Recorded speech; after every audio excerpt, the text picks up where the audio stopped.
سلامونه او نیکې هیلې قدرمنو لیدونکو ستړي مشئ هیله د روغ جوړ او خوشحاله به وئ قدرمنو بیګا ماسخوتن راهیسې په کابل کې واوره ورېږي او ډېر ښایسته واوره ورېږي خدای دې نیک او مبارکه کړي خوشحاله یو ورته ډېر زیات چې د الله فضل و کرم دی ورښت پیل شوی دی انشاءالله تعالی دا ډېرې ګټې لري د اوبو زیرمې پیاوړې کوي یعنې زیاتوي په د ځمکې لاندې د اوبو سطحه را لوړېږي ورسره زیاتېږي همدارنګه د هوا ککړتیا له منځه وړي او ځمکې زرخیزه کوي او حاصلخیزه کوي او د دې تر څنګ نور ډېرې ګټې لري نو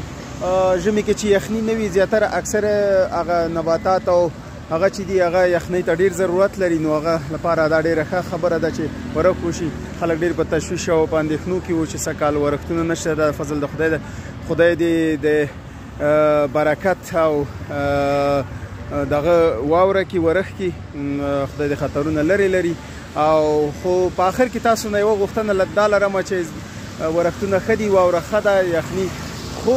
ځینې هغه خلک چې ستاسو مرستو ته اړتیا لري لکه سرپناه نه لري یا په خیمو کې ژوند کوي یا که سرپناه هم لري نو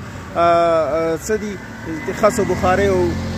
دې ته اړتیا لري نو تاسو تر خپلې وسې د هغوی په حق کې څه مه پاتې کیږئ بې باکه مه پاتې کیږئ بې پروایي په حق کې مه کوئ څه مو چې له وسې پوره وي که هغه 1 روپۍ که 10 که 100 که 1000 نو تر خپلې وسې ورسره مرسته او همکاري وکړئ نو ستاسو د روغتیا او بریالیتوب په هیله د خدای په امان